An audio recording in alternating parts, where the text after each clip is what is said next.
মহাব্যস্ত নগরী ঢাকার অলিগলি থেকে রাজপথ সব জায়গায় ব্যাটারি চালিত অটোরিকশার দৌরাত্ম্য। এতে যানজটের পাশাপাশি বাড়ছে দুর্ঘটনার ঝুঁকি ও নগরবাসীর ভোগান্তি।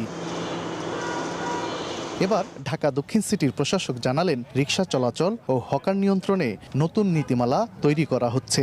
নীতিমালা অনুযায়ী 4টি নির্ধারিত অঞ্চলে রিকশা চলাচলের সুযোগ থাকবে। 2 সপ্তাহের মধ্যে আমরা হকারদের একটা সিস্টেমের মধ্যে নিয়ে আসবো, সেটা আমরা আশা করি ইনশাল্লাহ। রিকশারও নীতিমালা আসছে এবং সেই নীতিমালা অনুযায়ী ঢাকা দক্ষিণে 4টা অঞ্চলে ভাগ করা হবে।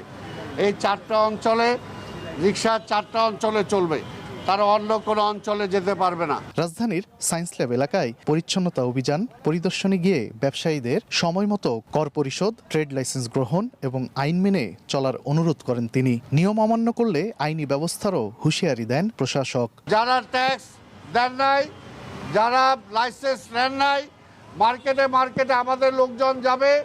যদি লাইসেন্স না করে থাকেন, যদি কোনো ব্যত্যয় ঘটে, তাহলে সেই মার্কেট, সেই ব্যবসা সেখানে পরিচালনা করা যাবে না। যারা সিটি কর্পোরেশনের আইন না মানবে, সরকারের আইন না মানবে, তাদের বিরুদ্ধে আমরা ব্যবস্থা গ্রহণ করব।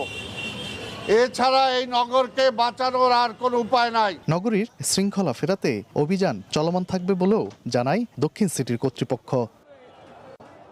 তানভীর হাসান মেঘ, সময় সংবাদ, ঢাকা।